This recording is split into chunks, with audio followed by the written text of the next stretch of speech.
Om Om Ganganapate Namaha Gangarabhyo Namaha Om Aim Saraswatyaya Namaha Om Ganana Antva Ganapatikam Havamahe Kavim Kavina Mupamashravastamam Jeshtarajam Brahmanam Brahmanaspata Anashramanutibisi the Sadhanam of Sri Mahaganapataye Namaha Namah Shivaya.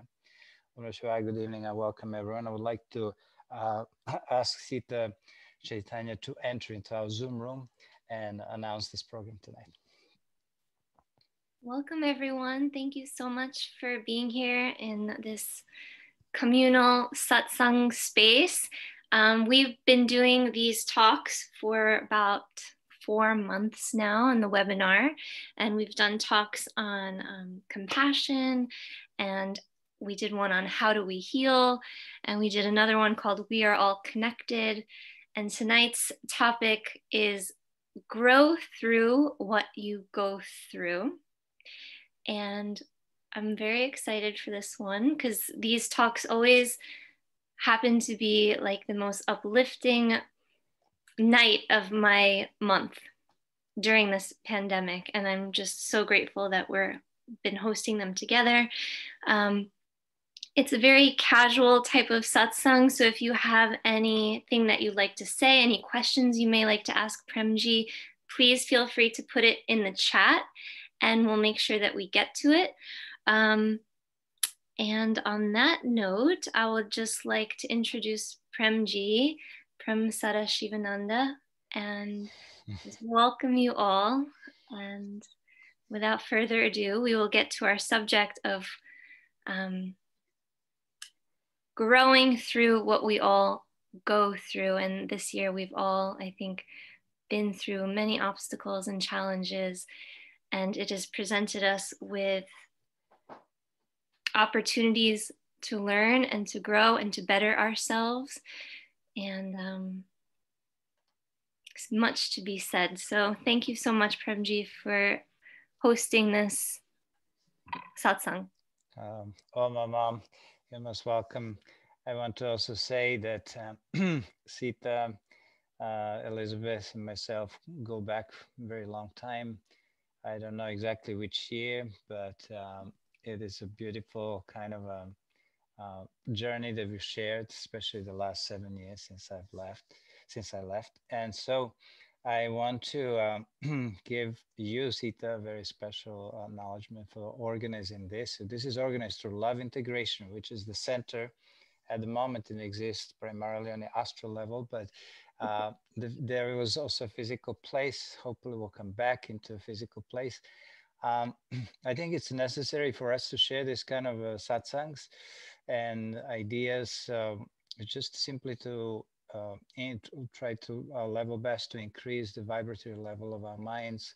You know, we all struggle with different issues, and often we think that the issue that we struggle, the difficulties that we have, first of all, is very special to ourselves, which can be, but also often more than that, we think that our difficulty is something that is really our own making, and sometimes we're very hard on ourselves, and we believe that other people don't have such difficulties because they seem to be maybe smarter than us or luckier than us. So there's all kinds of you know mental chatter that goes on within the mind when it comes to thinking about our lives, failures and difficulties and challenges. They do not need to be perceived in that way. The first thing I would like to say is that the most important step in the spiritual path is to recognize your difficulties as opportunities to grow. Unless you get to that stage, you'll be struggling on one hand to kind of raise yourself to some heights, and on the other hand, you're going to be pulling yourself down. So you'll be making one step up and then two steps down.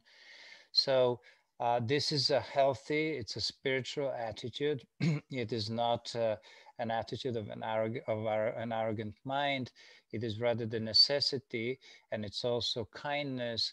And in this kindness will reflect almost to say God's kindness or divine kindness or cosmic kindness. And instead of thinking exactly what we could have done better, which we can do at times, we start to think, okay, what is it really for me to accomplish? I know that the Lord knows my heart. The Lord knows my motives and intentions. He knows my challenges and difficulties. He's not saying, well, you know that Prem Sadasivananda is not as good as that other Swami or that other person or something like that. The God doesn't, play poker as far as I know. It doesn't play Monopoly. It doesn't play people against one another. It doesn't compare people in that infinite cosmic consciousness and also compassion. We find that we are truly given what we have to work with, and we've been empowered to do that work. So with these words, I would like to open this very important subject, is how to approach our own challenges and also the challenges in our own times, which really we cannot separate exactly. For example, you may have your own challenges, but there's a challenge that is presented to us by the very formation of the world, by the economy of the world, by coronavirus and all these kind of things. So here, I think it would be the best if we could first remove some basic miscomprehensions about spirituality, right? Often the spiritual life is compared to like a regular education in which you're really supposed to come up all with your best A's, what do you call it, triple A or double A, whatever it is. And you're always supposed to come up with your best marks, if I can use the old fashioned language, or all grades. So that is okay. There may be a few very advanced aspirants. Again, this is not a competitive school. Each one of us enter into this path with our own capacities, abilities, and potential also. And therefore, there is always an area where we'll be making mistakes, where we'll be weak, but also there are areas which are all often underestimated by spiritual aspirants in which we can really be quite extraordinary. I think the idea that we are extraordinary is also very problematic because we're shy to say that. We learn that the word extraordinary can only mean, an egoistical type of an attitude. But here I'm talking about the potential. Therefore, your extraordinariness has not manifested fully right now at this very moment, but it will manifest as we start to go through this path, on this path, through this journey, on this journey. Okay, so now the spiritual teaching, as you know, it's a great discovery. I don't know anything better in my life than having discovered yoga, spirituality, meditation. And even though I struggled with any aspect of spirituality and every aspect of spirituality in my own life, I always found that this was the greatest gift. God knows how would I have struggled in other areas had I not stepped on this spiritual path. So think of your life, think of also as a part of your life, the challenges, the difficulties, all the things that you have to grow through as a one uniform set of circumstances and things that you're going to be working with. You see, you cannot quite eliminate your fault like nature, right? The nature that is that can fail. Okay, you cannot discount that. It's a part of your spiritual work. So this is the first thing you have to comprehend. You have to embrace all of yourself, not just some parts of yourself. How many people are really able to do this? I would not say many, because it is a day-to-day work.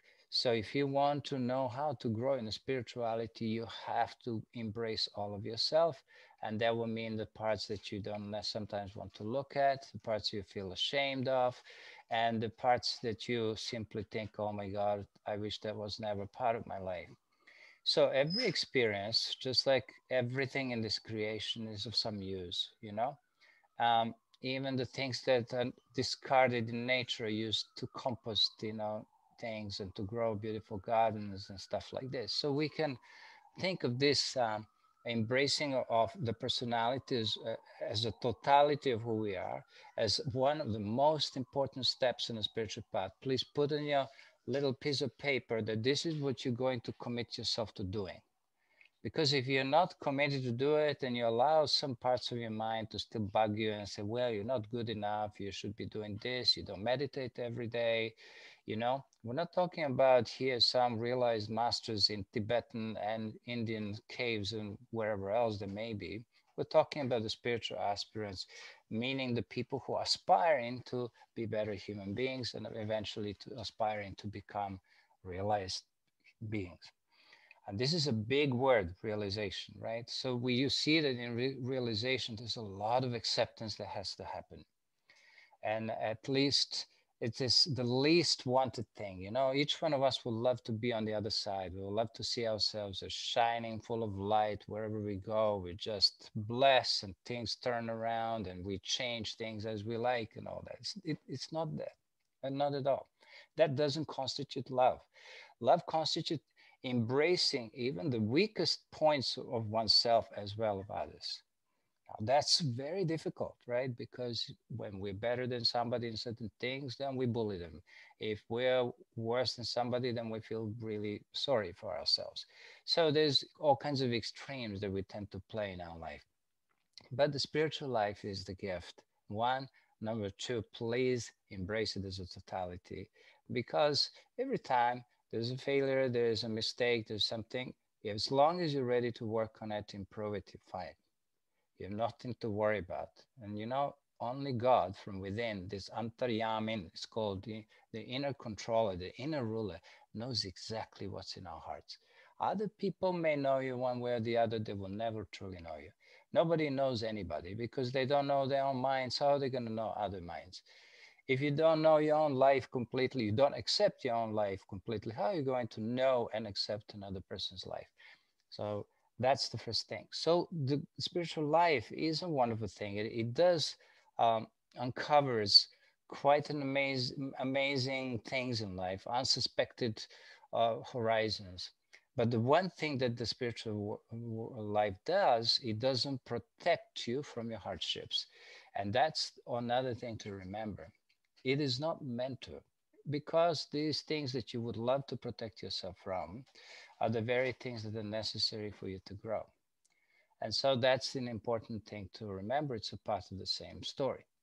You see, in life, whichever path you take, good and bad, the people who take a bad path, right?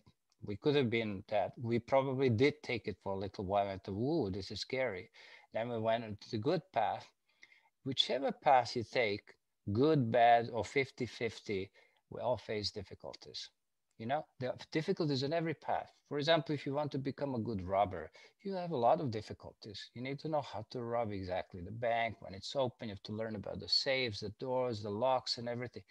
Even in modern criminal world, people have to know computers, technical things, and everything. I'm not encouraging that path. I'm only saying that there are challenges also for them. And they need to also train and exercise. Every night they have to be up, they have to think, okay, where's the policeman?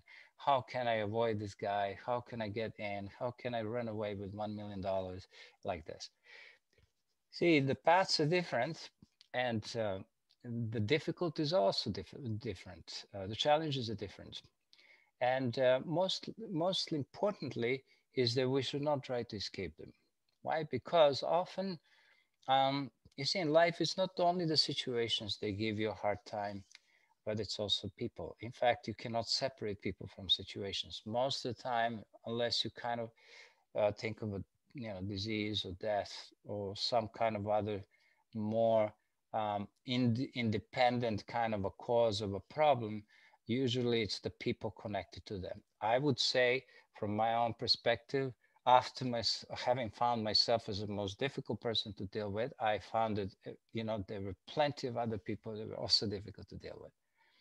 And since certain lessons you learn, you say, okay, that kind of a person, I know what to do at that particular time, you still find somebody you don't understand, and it's fine, right? So if we believe, because we've chosen this path of light and you know change, spiritual path, if we imagine that we're going to be protected continuously by some powerful entities, by masses of angels and gurus and everything, safe from accidents, illnesses, and, often attacks of really, you know, ill-intentioned people. Well, here we're making a mistake because no one is really 100% protected. There's obviously an influence, the presence of great masters, but they're not necessarily are even trying to protect you from every possible problem, because if we're continuously protected from our problems, we have nothing to evolve with. Imagine if you know from now until the end of your life, everything's going to be fine. You're never going to get sick. You're never going to get into trouble with somebody. You're never going to be tempted by something. Where will your evolution be? You will end up watching the TV with French fries and a couple of other things. You'll have a good time. I'm teasing. And this is not really life. So if that happens and you believe in some kind of a incessant protection, then what's going to happen? You're going to end up being vulnerable, feeling vulnerable, opening to vulnerability, opening to weaknesses. So this is an important thing. I'm going to say a couple more things and I'm going to give some Sita because I haven't forgotten her. She's there. Sita, be ready. Say anything you want. But the thing is like this. One, um, when we look at our life, another thing to take into account is that try to let go of thoughts of your past as much as you can, unless you're using your past as a little comparison thing for your growth, right? So letting go of past doesn't mean necessarily, letting go of good memories or something like this. Really, it means primarily the causes for your feeling a victim, perhaps in this lifetime. And this victimhood business I've talked about many times, it's very pervasive, it's very subtle. It's not necessarily just, oh, I feel a victim. Nobody says so. But we feel some remorses. We find that we made the mistakes. We allow these mistakes to be a future compass for our behavior. So these victim-like moods need to be eliminated by recognizing when and how we complain about things, when we find that things are quite unbearable. I think for majority of people, if they're really honest, things are relatively speaking unbearable most of the time. But we have to keep on growing. And so we're trying to let go of these thoughts. So whatever has happened has happened, nothing can change it. Okay? We need to create a new life. We need to live a new life. And also we need to remember that we're here to accomplish many wonderful things. That is our birthright. Now I leave it to Sita to give some little wonderful little thoughts to us. Hi, everyone. Thank you, Premji. Sharda Devi, I just realized that I met you in my teacher training with Premji back at the ashram in 2008. And that's how far we go back.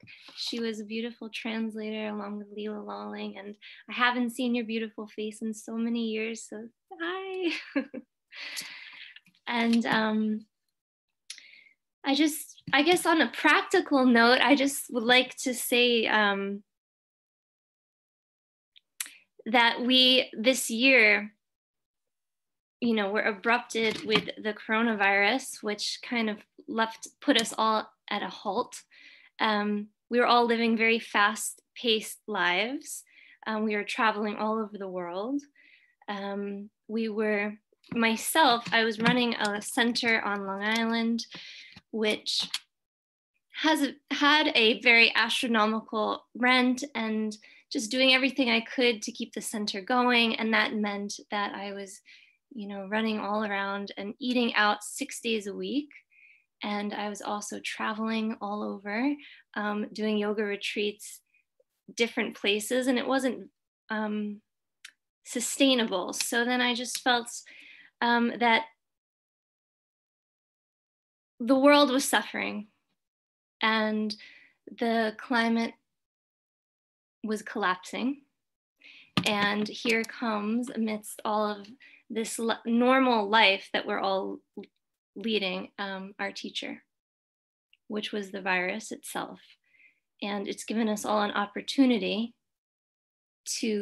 it's been challenging, but it's given us opportunity to slow down and to establish like decentralized spirituality. So we don't have to now travel here and there to ashrams and into the city and get on planes to go and take different courses. And we are able to experience our spiritual practice right here in our own backyards and right here in our living rooms, as what we're doing today and tonight with each other. And I think that's the way that it should be. having little satsangs in our backyards and kirtans with our families and our neighbors, and coming back to a slower way of living. So in this time, in this of Corona, I've started to cook my own food and started my own little garden and started to get my neighbors and my friends and my family involved, and slowed down, given up the center. Now my center is in the astral plane. But I've gotten an opportunity to establish myself and my feet on the earth again and establish my own connection with nature, and rebuild my foundation from the ground up, which I think is always a good thing. So this year has been full of challenges, but I'm so grateful for them, for giving me an opportunity to press the restart button. And Premji, I have a question for you. Is, amidst the challenges that we all face, how and when do we know that the teacher has arrived? That the challenges themselves are the teacher and the challenges are the path, right? So how and when do we know that this Okay. is part of our life plan? Yeah, that's a very good question, but you've answered it already. We said the teacher is in a form of challenges.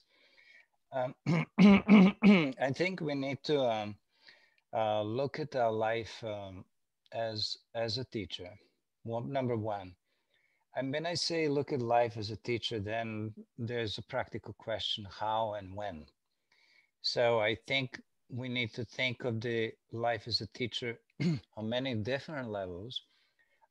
And from that point of view, we can conclude that the life in itself is full of intelligence, meaning that when it's full of intelligence, we have this word in Vedanta, Sachidananda, right?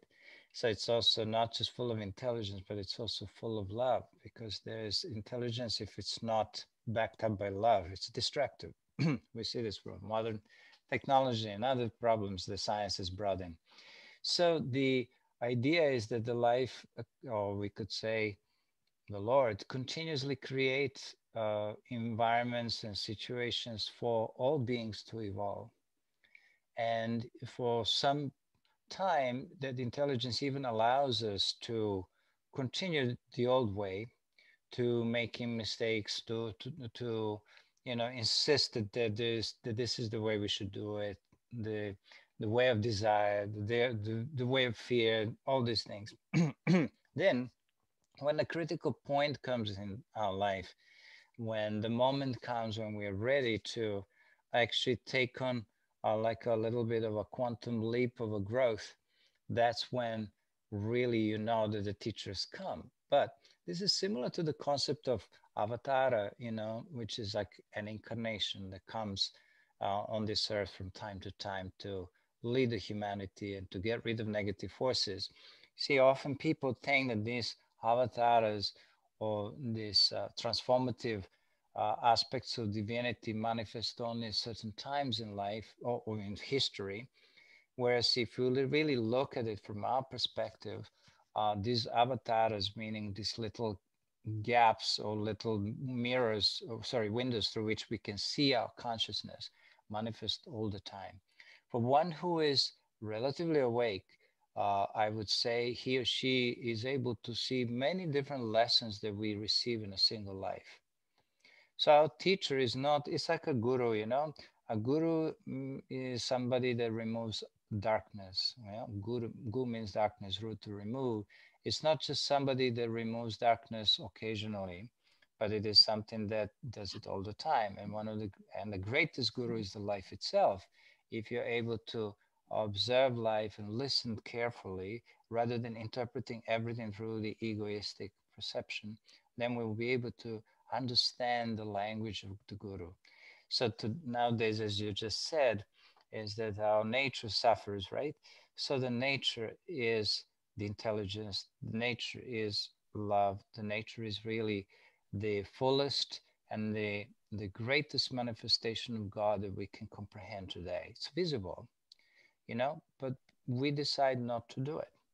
So nature, which is equivalent to life, is always available to teach us. We can learn every day from a sunrise, from a sunset, from a moonrise, from clouds a certain way. We even have in our teachings the the, the teachings of omens, where all things communicate with one another in certain ways. So we can say, if this happens, it will be a positive day. I should do this. If it doesn't, let me stay. Let me just be there. So I think that's what it is. When the basic idea is that when you're ready, the teacher comes. So meaning, if you're ready to, let's say, I'm ready to master anger, right? So I'm ready to practice patience or acceptance or love or anything. Then the teacher will come. It will come in a positive ways, but there will be a recognition of your efforts that you're trying to make. And there will be also another way in which the recognition of your effort is given to you, where you're going to actually face a challenge that single day when you decided, okay, I'm not going to get angry anymore. All of a sudden, you receive a letter that says, okay, you owe $5,000 to this thing. It's usually tax people that like this kind of jokes. And, or you can say, somebody irritates you and you find an, but when you take the vows, these are the vows that they have protective energy because they're drawing from the strength of your subconscious mind. This is why it's important to enter into the battle as possible, as conscious as possible, rather than to enter into the battle half asleep when you're going to be knocked out.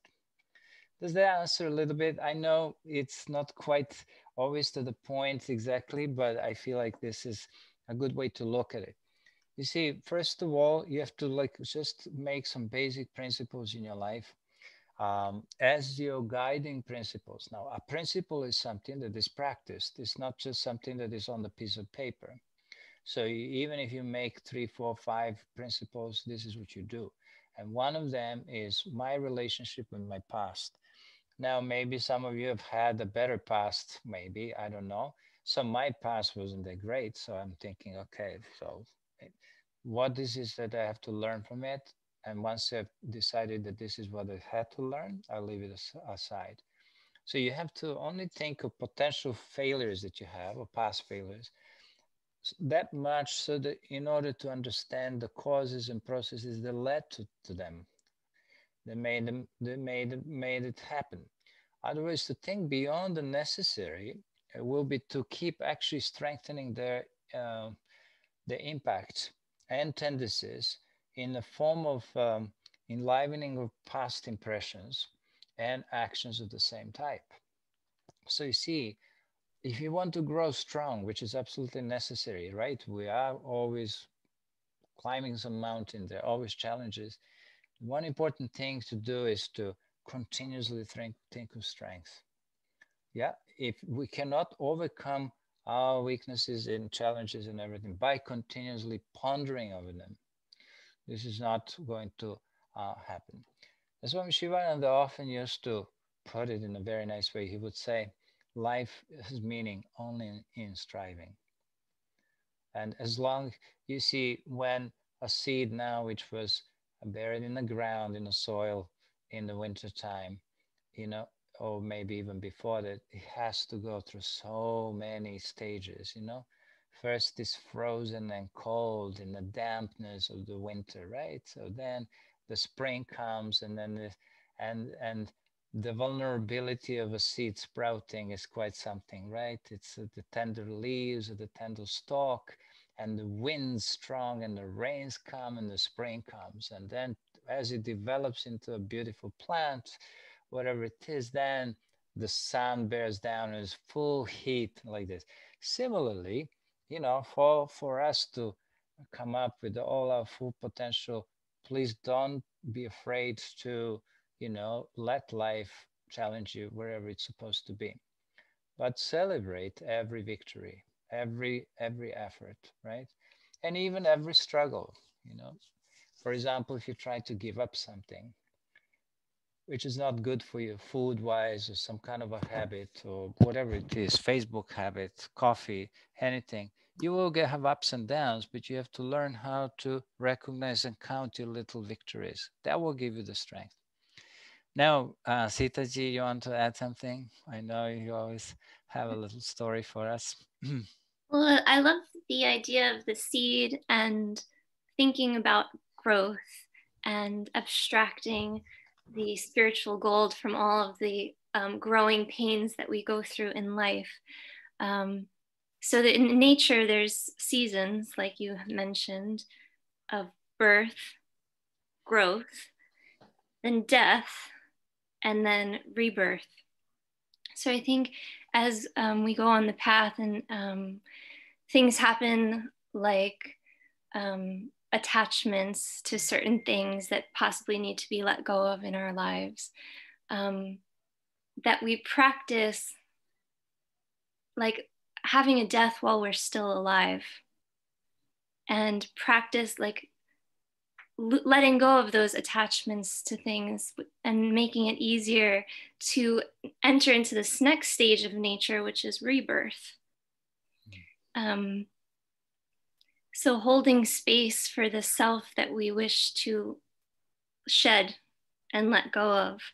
And I think that that can be done every day in Shavasana, in practicing letting go of the physical body and what letting go of thoughts and letting go of that which is not our true self. And I know that's just a very simple and practical practice, but lying down on the ground and practicing like letting go makes space for us to reinvent ourselves and to welcome in new and healthy practices into our lives. That's all. Beautiful, beautiful. Thank you. Premji, I think you're Yep. muted. Okay. But I I can ask think, you another question. yes, please do that. Um, in order to grow through, I mean, you did kind of answer this a little bit, but in order to grow through the obstacles we face, is it necessary that we have a basic understanding of yoga and also have a spiritual sadhana? Absolutely. Absolutely. This kind of a talk is really designed uh, not just as a little pep talk and everything, or TED talk, as you would like to call it, but it's to understand the true overcoming of the challenges in life can only be done when we take some refuge in some practices like that. Yoga, sadhana, spiritual practice are necessary because they continuously provide for the purification of our mind and the body, which are our means for accomplishing our goal. And so, if we do meditate and if we witness our thoughts and if we do our introspection, and as I always say, if you keep a little spiritual diary, I know this is always a hard one for people to do, because you see, you don't have a teacher. So what's going to happen is you're going to be good for a day, 2, 3, and then your mind is going to start to play tricks by, finding excuses, or simply not finding excuses, just not doing what really, that it helps you eventually. If you have difficulty sustaining your practice, you may want to embrace a group practice. Get on a Zoom if necessary and do your classes with people, because even this satsang tonight is so much more inspirational even to the speakers, because it reminds us what we need to actually work with. There's no subject that we ever discussed that's been mastered, right? So we are discussing things that are in the process of mastery, also by the teachers as well as by the listeners. So the thing is that we need to do a daily practice, or a mix, I would say, that needs to be done every single day, because you will not be able to monitor your progress if you don't do practices every day. It's like if you take a medicine every 3 days or every 5 days, you will not know even if it works. Especially if you're taking Ayurvedic medicines or Chinese medicines, you have to do it every day. Otherwise, they're not like allopathic medicines that can knock something out or awaken something or whatever with side effects. Okay, so the point is that um, if, in order to measure something, it's necessary to daily yoga and practice. And in order to also, what happens is, sorry, is a result of purification of our mind and body and everything. There's also an increase in energy. Energy is connected to our capacity to deal with difficulties and challenges. And ultimately, I think if you if you don't, for example, practice every day a prayer or meditation or whatever it is, you will find you become considerably more susceptible to the influences of the world. You see, world is interpreted as Maya. Maya means illusion. Illusory power is in every inch of creation.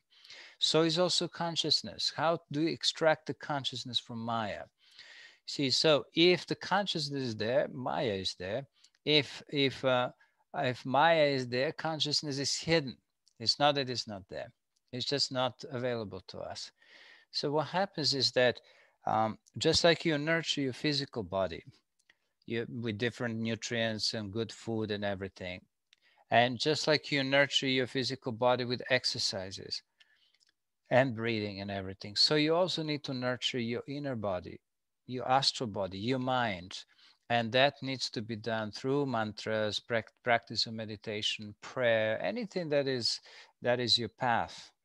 Hopefully you're not switching to one another. Somebody asked me recently, can you send me several meditation techniques? I said, I cannot do it. There's only one that I do. Maybe there are other people who kind of, you know, how would I say, ready make, practices for you as you need them. One is for this, one is for that. We don't have a big shop, like we don't have a Walmart in spirituality. We have, you know, organic local stuff. We work with something that is just with us here. So you will find, and if you skip a meditation as practice, or you may skip it even for a single day, find a subtle difference in the way how you comprehend things, how you approach things. This is again not to say that these things are necessarily a big protector from things you have to experience, but they give you a buffer, and the buffer is in a way, or in a form rather, of a greater awareness and a greater sensitivity, and perhaps a little less of impulsiveness, which you would normally experience if you did not have this. And you can measure everything nicely when you meditate, the content of your mind, such as anger, lust, jealousy, much easier than when you don't do practices. You see, for some people, obviously, when you do meditation, you become more sensitive. Like when you practice these things, you find, oh my God, I'm sensitive to this. I can see how my mind is thinking and everything. And then sometimes people even think, oh my God, when I wasn't doing this, I was quite a normal person. Everything was easy. Like, go to work, I will go here, have a drink in a bar, and come back and have fun. And nothing was a problem. Now, even if you have to time manage yourself, you have to, you know, incorporate some time for these practices. Like you never really you cannot just go around anymore and relax in an old fashioned time. Definitely. But I would say like this, first examine the challenges. So the challenges exist in many different forms under many different names. One is obstacles, failures, temptations, some kind of impediments, hurdles, tests, and trials, all these things the same. But you remember, these are intrinsic or basically inherent in creation. And so every obstacle, every little challenge have a purpose to play in your life.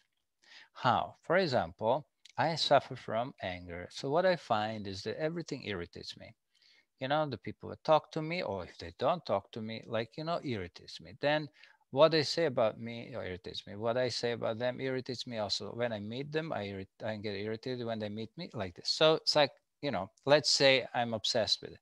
So now, what is the issue with this? The issue is that at some point, I have enough of a uh, self acceptance or self observation, and I say, "Wow, yeah, anger is actually a problem in my life." That is your first step on the spiritual path. Then you want to do something about it. So that anger has a purpose. What is to teach you the opposites of anger?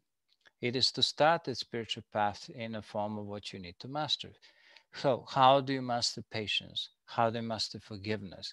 How do you master friendship and love? These are the counter practices to anger, for example.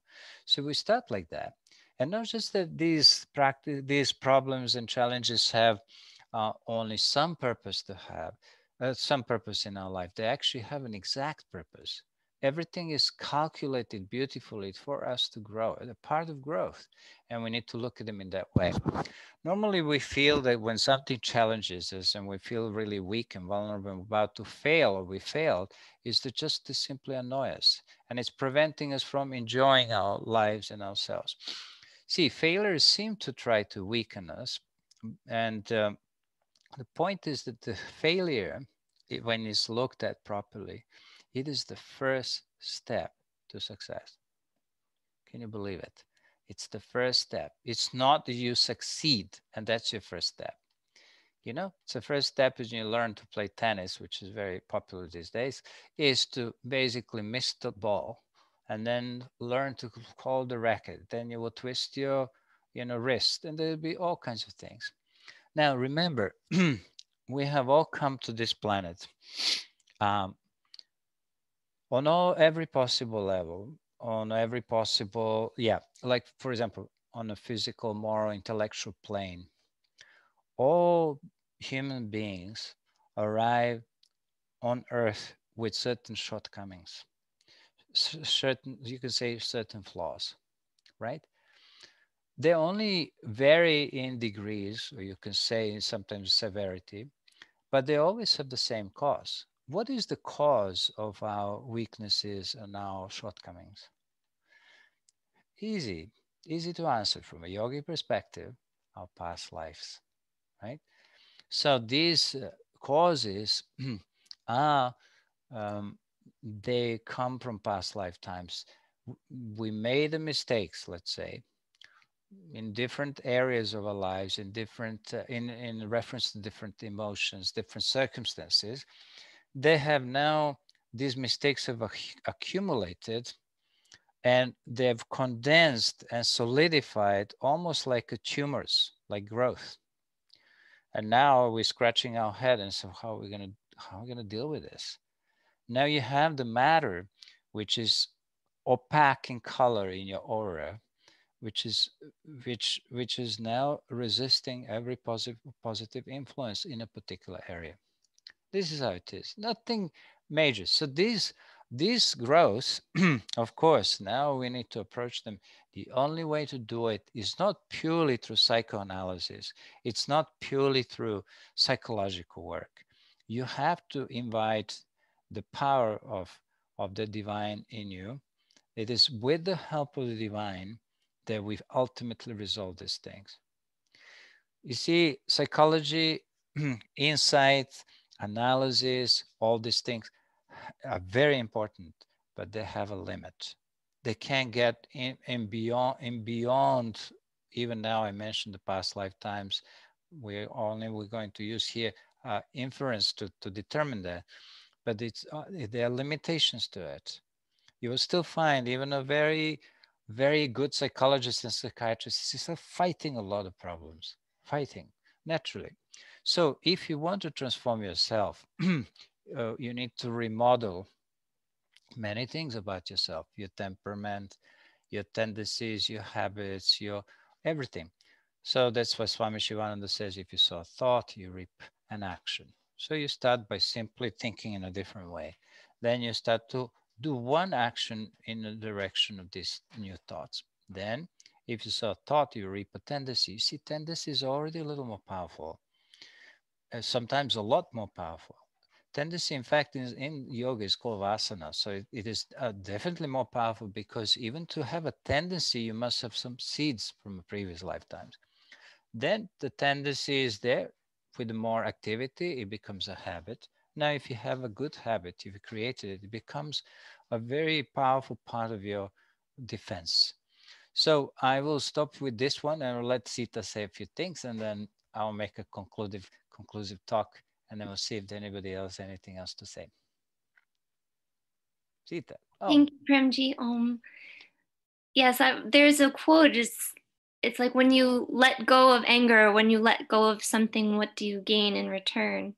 Which is peace and friendship and all of these good qualities. So like taking inventory of when you have obstacles, what is it that I'm willing to lose and what can I gain? You know, even through the obstacles of this year of the coronavirus times, like, what have I lost, but what have I gained in return? So I may have lost a faster pace of life, for example, for myself. I may have lost a center, I may have lost this, but I've gained more peace in my life, and a slower pace life, and a reconnection to nature. And more intimate relationships by being intimate with my family and close people in my lives, and having wonderful phone calls with the people that I miss, and just kind of less is more kind of thing. So I just think taking inventory of like what you've lost and what you'll gain is a beautiful practice, even for this year alone, because I know it hasn't been easy for anybody in the world. And I would love to hear from all of you if you have anything to add or you want to speak too. And Premji, you please go first. Okay, Sharada Devi has a question, but I'm going to just maybe say one thing before you start asking questions. By the way, Sharada Devi always has some good questions. That's good. The one thing you have to also understand is that to understand any challenge, especially when it's accompanied by suffering, and to be able to actually go through it or even endure it, do not consider it as a life punishment or God's punishment. This is the first thing, because ultimately every experience of suffering, even a small one, is simply a warning. It's a lesson to stop us from, you know, from going down the slope and from tumbling to our ruin. So sometimes, yes, we're here to change ourselves, but stubbornly keep on refusing to accept the lesson that is there, and the suffering comes, and eventually the suffering is the saving grace. But the nature doesn't use the suffering as the first kind of medicine for us. In fact, it's the last resort that this kind of things happen. So to approach any of the problems is to really start to think also deeply that, okay, this is here, it's affecting me. So you don't need to deny it. And you have to just say, okay, well, accept it. It's a part of my day-to-day experience of my growth. Let me see what I can learn from it. And when we think in this way, then we can, you know, slowly understand what is it that we can do to improve situations. Because often people think to accept something means to do nothing about it, whereas acceptance is followed by an appropriate action. So this is the first thing to do. Now I would like Sharada to ask whatever you have, very interesting, and then we can listen to it. Om Namah Shivaya. Thank you so much. Thank you. And I'm sorry for the singing. I thought I was muted. I apologize. So, actually good. I work with my deaf students, so they don't know I'm singing. So that's fortunate. So my question is directly related to what both you and Sita said. So what about the case of illness and disease?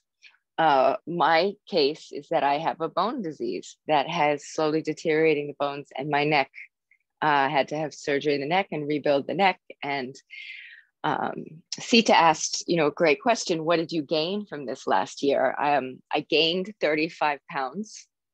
Um, I gained a lot of hours sleeping, and I gained, I had to fight a dependency on pain addiction, and then learn how to tolerate pain. And I gained a lot of sleepless nights, but I'm trying to see, because I'm worse than I was. When you knew me, I was much better. So it's hard for me to see, coming from a place, from someone who feels that I was on a better spiritual path, who was able to do the full asanas, who was able to, and now I can't. And I can't do a lot of the things that I used to do. How is that progress? And the aging of the body and the deterioration of the body is hard for me to accept in someone I feel like I did everything right. And you said not to see it as punishment, but then I take a course in Ayurveda and directly explains what I did to my body to have the bone disease. And so then I do see there's self-punishment. I'm struggling. How do you not see a deterioration in a positive way? That's my question. And also the gaining of 25 pounds, Sita. What do I do with that?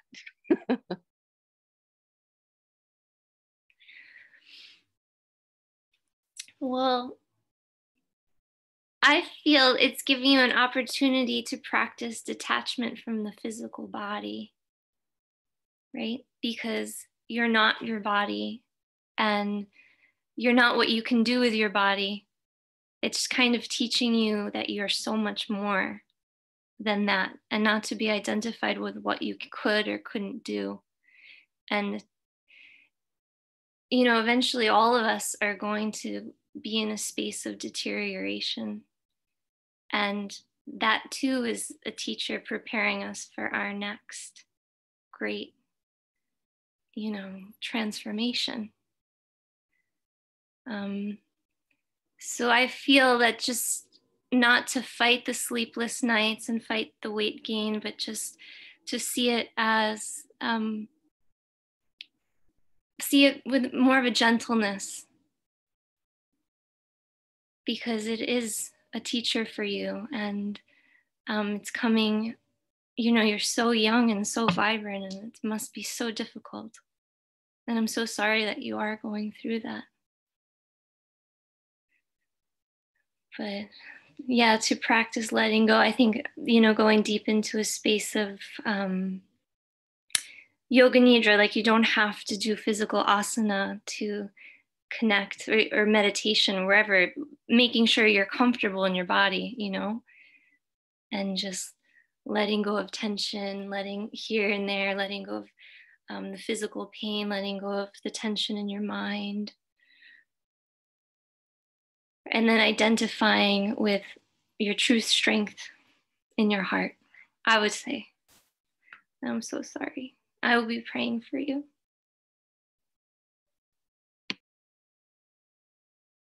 That is so beautiful. Thank you. Thank you. First of all, thank you, Sharada, for sharing this experience. And thank you also, Sita, for giving such a beautiful, heartful reply. Now we have to talk a little bit like a beyond emotions. I have to talk about something else. Excuse me.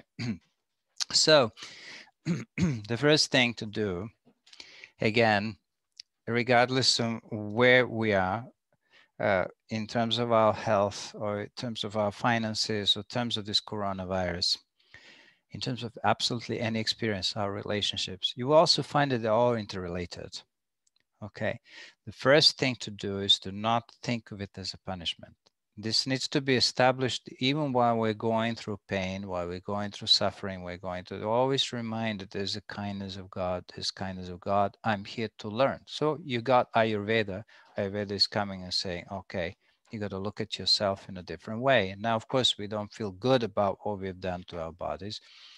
French fries and pizzas and all these things have, left their own impact. But at the same time, first of all, if you want to grow in life, the first thing is don't look at it as a punishment of any kind. It's a bonus. It's the bonus is immeasurable because why? A disease, all diseases have their own lessons, you know. Uh, they have their own precious lessons. In fact, nobody can teach you anything in this life but your own experience, but your own soul, by your own life. All other people contributing here and there, but when you see, this is what's happening. When I eat this food, this is how I feel. When I say this is how I feel. That's your experience. That's your teacher. You don't need, in reality, a better guru than your life right now. But the human beings cannot truly transform themselves if they rebel against the conditions of their life. So the rebelling aspect, which means anger, how did this happen to me? Look at so many other young women, they have no problem with weight, they have no problem with bones, they don't have problems with this. So this is important, the rebelling thing, because we can have an understanding, because if we're continuously emotionally responding to something that is there for the time being. So I'm not saying that we should not look for, we must look for the remedies in our life, but you will find an interesting thing. Everybody on this earth will be going through same experiences. Every one of us will have some disease going to hit us on the head. Everyone is going to have some relationship problem, some financial problem, any kind of things. I mean, this earth is nothing but reformatory school. It's a training school for everybody. So what happens if you correct your attitude towards your own suffering, you're going to trigger some amazing hidden forces and sources of wealth for yourself. And this is the first thing. It's the attitude. Remember Victor, what is his name, Victor, who said the beautiful thing, everything can be whatever. Viktor Frankl. Victor Frankl, yes. Can be So taken from a man, but the last of the yeah, human freedom. say it, please. Everything can be taken from a man, but the last of the human freedom, which is the ability to choose his or her attitude in any given set of circumstances. This is the truth of our life. This is one of the most profound statements from a man who survived the concentration camp. Our disease is almost nothing in comparison with that. I'm not saying this. They're not something to look at, but thinking what kind of philosophy he came through with, and that was the philosophy he held on. Even he had nothing to eat, if he couldn't move, he couldn't, there was no freedom, there was not even hope, there was not even future for him. All he did, he concentrated only on the attitude, moment by moment. So he was somehow able to shift his vibration of the mind from a despair and depression to a hope and a positive. And eventually he was freed and he became a very good, very famous psychiatrist. And that book that he wrote, that one sentence is from here. So anyway, this is the first thing. Now we know that suffering is a teacher. The problem is this, that the good news is that the suffering in itself makes you a good spiritual person, good spiritual, even a teacher. You can't be a teacher in spirituality without having suffered much. You cannot be good at loving others and being compassionate to others if you haven't suffered yourself. How can a person who's never suffered or never been aware of their suffering could feel for others? So in a way, our own problems deepen the sensitivity for others, which we already have, of course, to some degree. But the problem is this also, that if you, first of all, if you take that, if you approach the suffering in this kind of a way, you will find that that suffering will add a lot of color, a lot of depth to your life, and a lot of wisdom to your life. This is the ultimate gift of any disease or problem or death or separation and everything. So only people who have accomplished a lot in their life have suffered a lot.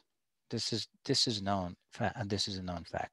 So I think that we get some invitation to deepen our wisdom, to get a little bit stronger and better. Maybe you have to become an Ayurvedic doctor. We don't know. Things are changing. I've been working with Swami Viridiananda in theta healing. Nice. And so gratitude is the answer for me, everyday gratitude. And thank you both for your time and answers. No problem. You see, people learn from every kind of experiences, but they learn also from unhappy experiences. Now, not many people also learn from negative experiences either. So this is what we have to always remember. So the true work is that we can do is that we can undertake is to actually stop and draw lessons from every experience in our life. Then we will be able to progress much faster. Now, I think in conclusion, I would say that every day could be an opportunity to examine some aspects of your habits, eating habits, exercise habits like this, and just to make sure that you have also a support, which is important, right? You need to have a support of other people. When you're going through a difficult time, you need people around you. This is what the purpose was of having community, family, extended family, big family, friends. This is where artha, this is the word where we speak about in yoga, artha, dharma, kama, and moksha, the four things, the four purusharthas, the four purposes of life. Always have also artha. Artha means anything that we can fall back on. It's finances, it's our savings. We may not have them, but we may have savings in form of friends, in form of also resources. So that's what I can say. Now, for anyone who has any physical problem, I always recommend that they have, they get in contact with Master O, which is really phenomenal healer, and not just healer, is clairvoyant 100%. It can tell you what you can and what you should do. And I've seen people transforming themselves really well. And so, Sita, anything else? Yes, I think, Sharda Devi, you've gained compassion and you've gained wisdom, and you've gained so much that you might not even be aware of right now at this time. So, yeah. Thank you. That will keep unfolding for you. I think, yes, taking inventory of the little things, like Premji said, like, am I eating well? Am I sleeping well? Am I practicing? Am I doing my rituals and prayers and exercises? Is so important. And even being able to see when lessons can be abstracted from the challenges. Because if we're not doing those things, we have like wax paper over our eyes and we're just like, why me? So it really gets you into a good headspace to be able to see challenges for what they are, which is our greatest teachers and wonderful opportunities for growth. So thank you all so much for being here. Thank you, Premji, so much for all of your wisdom. Thank you. So we hope to see you again. Sita, you want to say something for closing our future events? Yes, we will continue to do these virtual satsangs once a month. If you have any requests on what you would like the satsang to cover, maybe something you're going through or forgiveness or this or that, we're always open to suggestions and to supporting the group and the community in whatever way. Forgiveness. Okay, we can do that one. Maybe forgiveness will be our next talk. So that will be in March, and we'll set up an event soon and we'll send you all the dates. And hopefully we'll meet in person. I know you're all over the place, but one day we'll meet in person again too, and we can live stream from a yoga center and have Premji sing again, which is always so uplifting. Thank you. You're most welcome. I will probably set up some little singing from here, but it will be only guitar and a voice, not much than that. But live we'll do many more things. We're sorry we couldn't really ask other people to come up with questions and discussion. I hope next time we can open up a little more time for some serious discussion. But thank you, everybody, for being so wonderful and patient. So I was just finished with 3 Oms. Om Purnamada Purnamidam Purnat Purnamadachite Purnasya Purnamadaya Purnameva Vashishyate Om Shanti Shanti Shanti Him Shri Gurubhyo Namaha Harihi Om.